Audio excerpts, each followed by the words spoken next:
할렐루야. 오늘은 시편 10번째 시간입니다.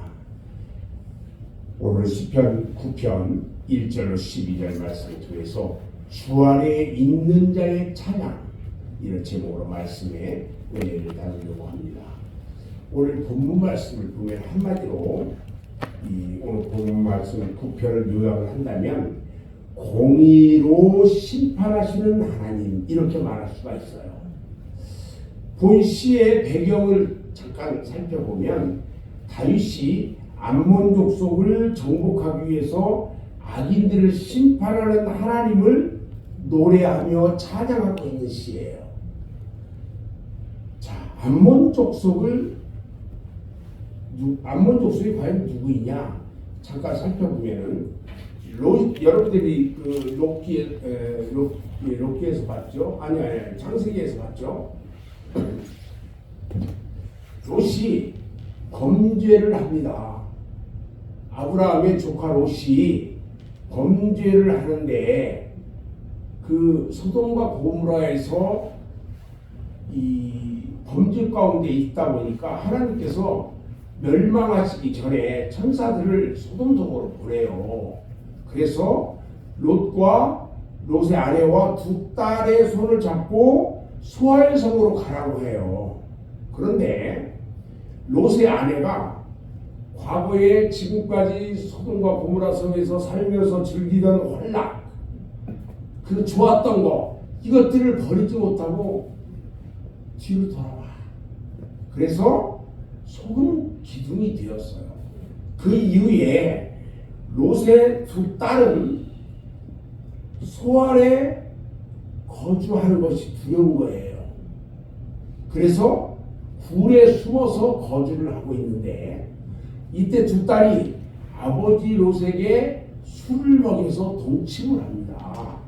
그래서 아들을 낳았는데 큰 딸이 낳은 아들을 이름을 모압이라고 하고 작은 딸이 낳은 아들을 베람미라 이렇게 말했는데, 이렇게 근친상간으로 낳은 아들 중에 모압의 조상이 되었고 베람미는 암몬 자손의 조상이 되었던 거예요.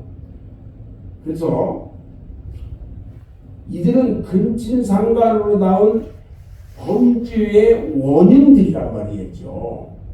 그래서 다윗이 이러한 암몬 족속을 정복하는 배경의 시가 오늘 9편에 있는 시예요.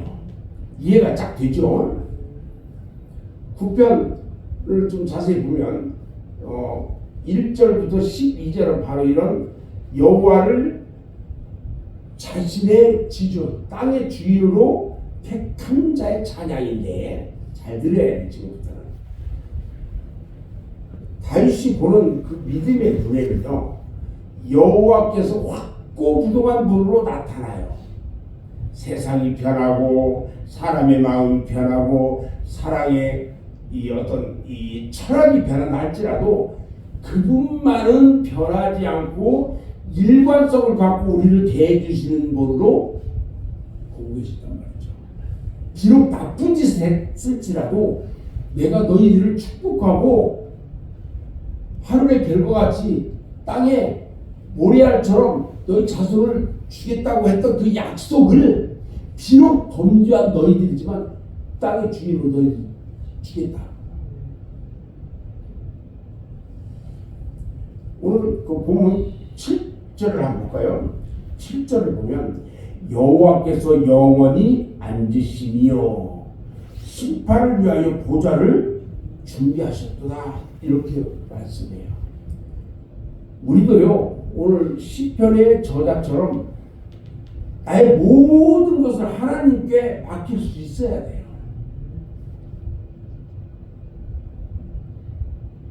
이러한 하나님 앞에 우리가 어떻게 해야 할 것인지 생각해 본다면 한 몇 가지를 생각해 볼 수 있는데, 1절과 2절에 보면 하나님은 우리의 찬양의 대상이라는 거예요.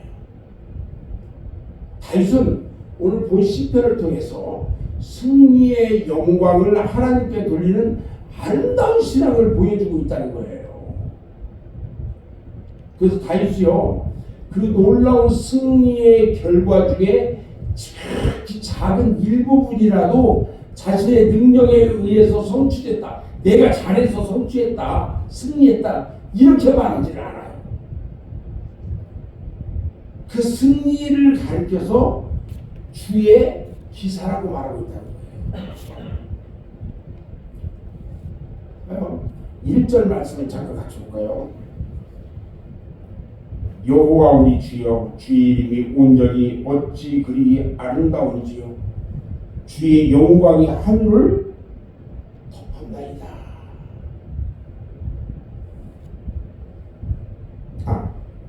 8절 맞네. 9절. 내가 전심으로 하나님께 감사하오며 주의 모든 기이한 일들 기사를 전하리이다. 또 5절과 6절을 한번 같이 읽어볼까요? 5절 시작. 이방 나라들을 책망하시고 악인을 멸하시며 그들의 이름을 영원히 지우셨나이다. 6절. 원수가 끊어져 영원히 멸망하였사오니 주께서 무너뜨린 성읍들을 기억할 수 없나이다. 이 같은 고백은요, 그가 철저하게 승리했던 영광을 하나님께 돌리고 있다는 것을 단적으로 표현하고 있는 말씀이라는 거예요.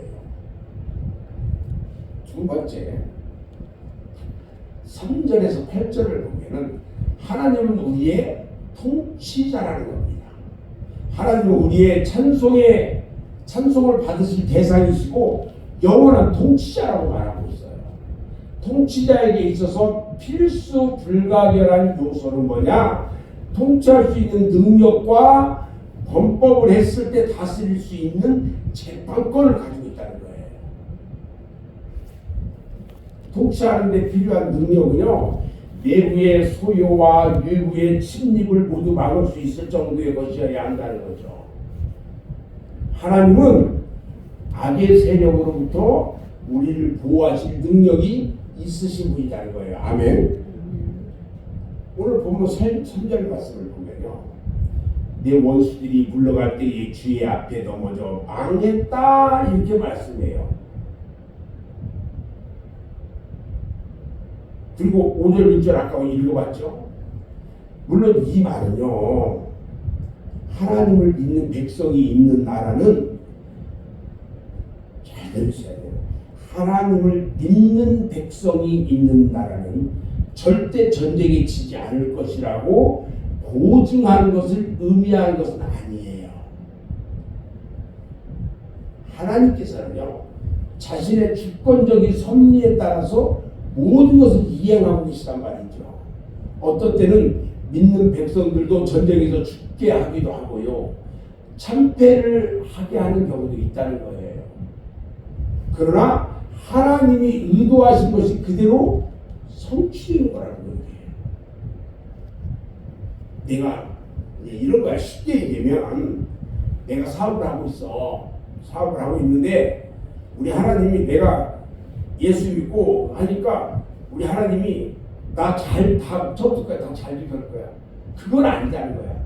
우리 하나님이 의도하신 것은 그렇게 되는 것에서 다 이유가 있다는 거지. 그래서 다윗은요, 지금 다윗은 이야기합니다. 자신이 경험한 모든 일들을 우연으로 돌리지 않았고 하나님의 섭리하심에 따라서 이루어졌다라고 수용을 했다는 거예요. 아멘. 우리는 이 마음이 되게 중요해요. 우리의 그때 뒤어지는 그 모든 일들이 우리 하나님이 그렇게 끌고 가시다는 거죠. 압제와 환난을 당하고요, 그런 가운데서도 비겁한 마음을 갖지 않았어요. 도리어 하나님을 신뢰하는 기회로 삼았어요. 다음 주에 우리가 사순절 동안에 쓸 감사 행전 일기를 우리가 써볼 건데, 매일매일 감사 10가지씩을 할 거예요. 그런데 하다 보면 매일매일 똑같은 내용이 들어갈 수 있겠죠. 그러나 그 감사를 하면서 우리 하나님의 마음을 내가 점점 갖기를 원하는 거죠. 그렇게 하다 보면 내가 감사가 나오기 시작하면요, 여러분, 달라지는 게 있어요. 내가 감사를 하시면 우리 하나님이 내 감사에 감동을 하시고 내 삶에 모든 것이 변화되기 시작하고요. 나의 하는 모든 일들이 주님이 의도하는 대로 가는 거예요. 그러면 모든 일이 승리하게 된다는 거예요. 아멘. 왜 갑자기 작년처럼 우리가 올해는 왜 갑자기 감사일기를 쓰게 합니까? 귀찮게 아니다는 거예요. 우리 하나님께서 그것을 하게 하시고 보게 하시고 만들게 하시고 그렇게 하면서 우리가 그 일을 행하게 한다는 거예요.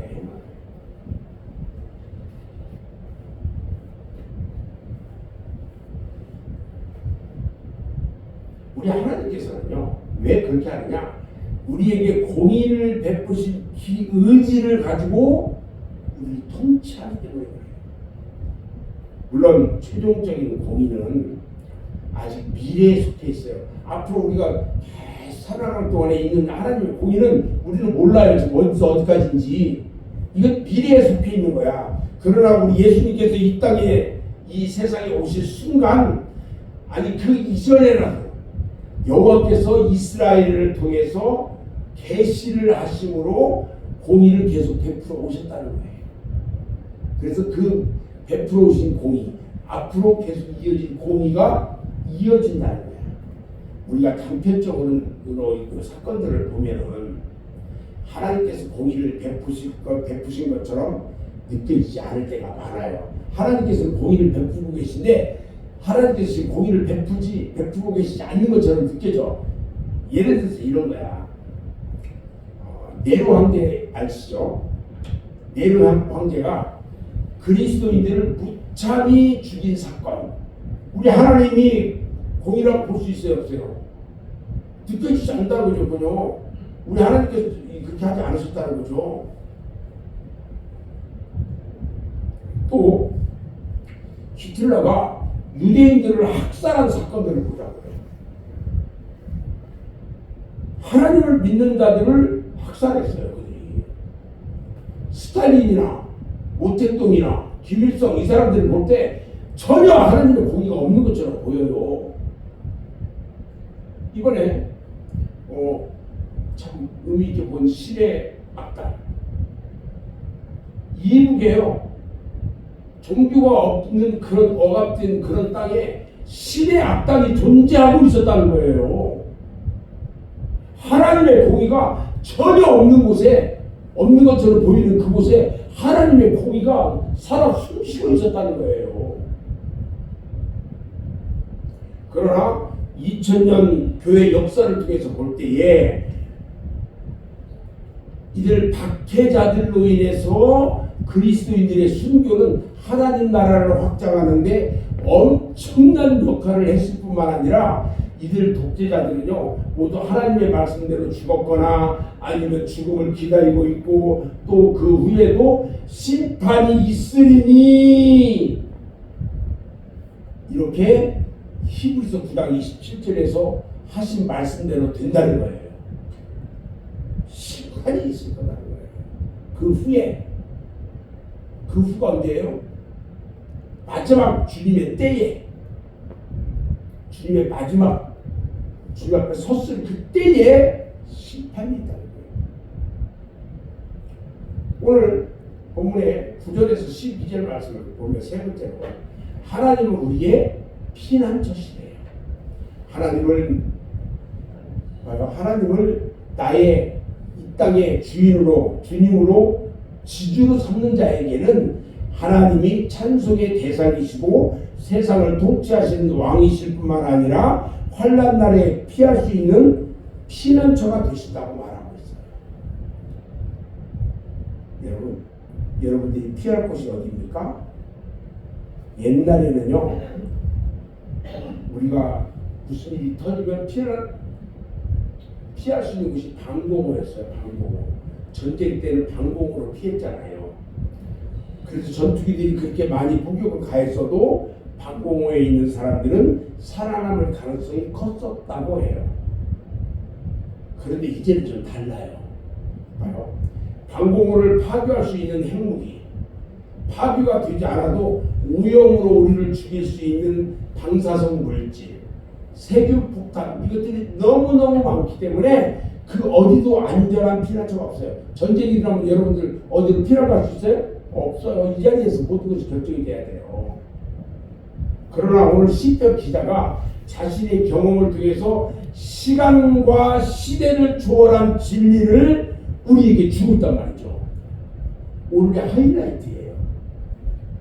그 진리가 9편 9절의 말씀입니다. 같이 한번 읽어볼까요? 9절 말씀 시작. 여호와는 압제를 당하는 자의 요새이시오 환난 때의 요새이시로다. 여호와는 우리의 안전한 피난처가 됩니다. 아멘. 잠언 기자가요. 잠언서 18장 10절에서 이렇게 말해요. 여호와의 이름은 견고한 망대라. 의인은 그리로 달려가서 안전함을 얻느니라. 하나님의 망대 가운데 우리가 달려가서 안전하게 되어야 한다는 거예요. 자, 그러면 오늘 9절로 12절에서 우리 하나님은 우리의 피난처라고 하는데 우리를 구할 분이 누구냐는 거예요. 여호와는 우리를 수동적으로는 우리를 보호해 주실 뿐만 아니라 능동적으로는 우리가 부르짖을 때에 응답하시는 분임을 시편 기자가 이렇게 말씀하고 있어요. 10절에서 12절 말씀 같이 한번 읽어보겠습니다. 시작. 여호와여 주의 이름을 아는 자는 주를 의지하오니 이는 주를 찾는 자들을 버리지 아니하실 것이니라. 너희는 시온에 계신 여호와를 찬송하며 그의 행사를 백성 중에 선포할지어다. 피 흘림을 신문하는 이가 그들을 기억하시며 가난한 자의 부르심을 잊지 아니하시리로다. 우리 하나님께서는요 우리를 안전하게 하시고 우리의 부르짖음에 응답하시는 하나님이라고 말하고 있어요. 아멘.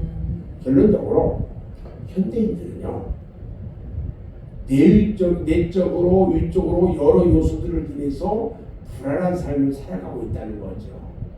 편안히 거할 피난처와 온갖 악의 요소들로부터 구원받기를 고대하고 있어요. 그 비결이 뭐냐? 첫 번째, 하나님 안에 얘가 있는 거예요. 아멘. 왜냐하면 하나님은 모든 일의 승리자이기 때문에 그래요. 이것을 오늘 시편 저자가요 오늘 찬양하며 노래하고 있는 거예요.